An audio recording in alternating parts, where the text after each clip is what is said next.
Well, Bob McKenzie, our TSN Hockey Insider, joining us now. Obviously, a very busy day for him. How you doing, Bobby? Excellent. How you doing, guys? Oh, we're great. We love when we get to talk about this kind of stuff, with trade deadline just being on Monday. And, of course, TSN 1050's trade deadline coverage is brought to you by your Ontario Subaru dealers, Subaru Confidence in Motion, and also brought to you by Golf Town, where the pro shop is always open.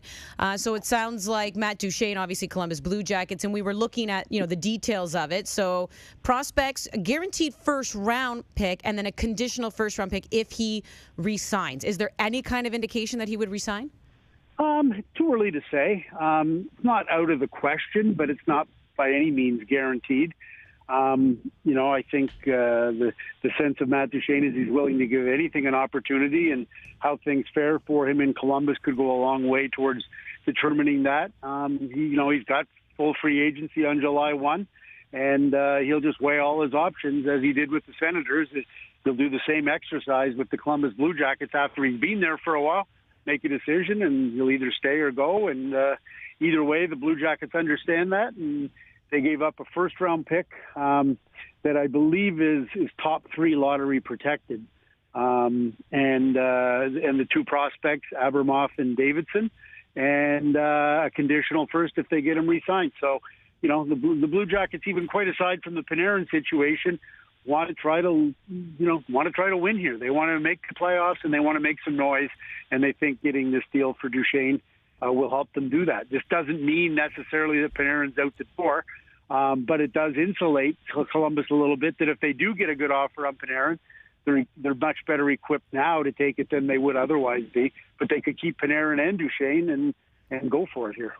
Bob, is there any indication, have you heard anything about what their intentions are for Panarin? Well, now they have to have their doors blown off to make that deal. And for Pierre Dorion, by sending Duchene, if he is a rental and they're keeping everyone, does he even make the market for Mark Stone that much better, because he's effectively taken Duchene and Panarin off the market for everyone else, leaving Mark Stone as the best guy out there? Yeah, to some degree, I think you're right, MJ, although right from the get-go, Jarmo Kekalainen has been very, very hesitant to commit to trading Panarin.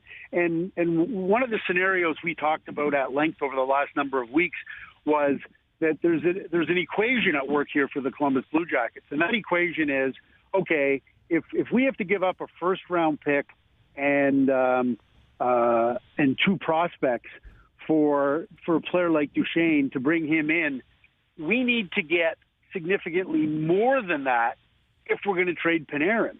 Otherwise, we just traded Duchene for Panarin, and then a lot of people would say that's not a fair trade. So there'll be a premium on the cost for Panarin, and I don't believe that Jarmo Kekalainen will waver from that at all, and unless he gets a price that he would deem to be significantly more than he gave up for Duchene, then Panarin will be staying put. I was wondering if the Blue Jackets, the term all in, because, you're right, depending on if they get someone to, blow their socks off and suddenly Panarin gets traded. But if the idea is to keep him, and now Darren Dreger tweeting out a ton of reasons to believe that the Blue Jackets aren't done loading up. I mean, is there that sense that Columbus is all in and they're really making this push? Whether they sign Duchene or not, it doesn't really matter. It seems to be for the here and now. Yeah, absolutely. And I should put that in some sort of context, because sometimes when you use the word all in, it's like you're going to use up every bullet you've got, and this is it, because if you don't win this year, the window's going to close. Listen, if Panarin and Bobrovsky leave the Blue Jackets, and we presume that they will in free agency, the Blue Jackets aren't a terrible team, not by any stretch of the imagination, and they can still be a competitive team, and they're still in a position where they can be good. It's a step back to lose players of that stature, no doubt about it.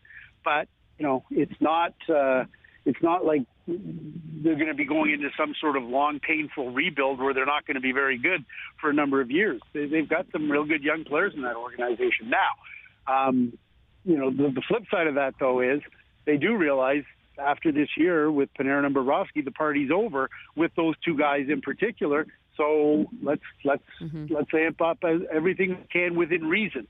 And so, as I say, they're not going to mortgage their entire future for this year and this year alone, but they are certainly going to do everything they can to continue to add in for a dime, in for a dollar, and you might as well, go as hard as you can to try and, outside of Tampa, you would argue, and certainly coming through the Metro division, things are wide open. I mean, Washington's a really good team.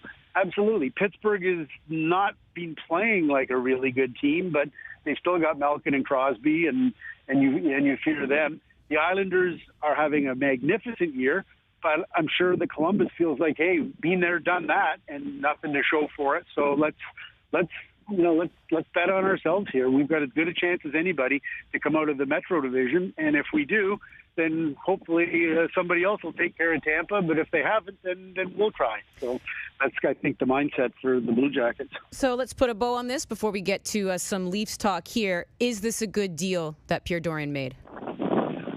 Yeah, I think it is. And obviously he gets a first-round pick, and that's important. He also gets insulated if Duchene re-signs and gets another first-round pick. Craig would know the prospects better than me, but I've just quickly canvassed some other teams to try and get a feel for how they feel about Abramoff and Davidson. And, they're probably B to B minus prospects. They're not by any stretch guaranteed to play in anyone's top six. Abramoff's got some real nice numbers from junior hockey, and so they're nice prospects. They're not off the charts guaranteed to be game changers for the Ottawa Senators, but I don't think in rental situations where you're guaranteed a first-round pick and a conditional first-round pick if the player resigns, that you were necessarily going to end up with A or A-plus prospects. So I'd be curious for Craig. Craig knows these players a lot better than I would. Yeah, I concur with your assessment and the information you have. And, in these situations, Bob, you look at the prospect pool and you just say, okay, who do we want to bet on, right? So they've chosen Davidson and Abramoff to bet on in Ottawa. And to your point about Abramoff with the points, can that translate to the NHL? We'll see, but that's the bet that Ottawa made.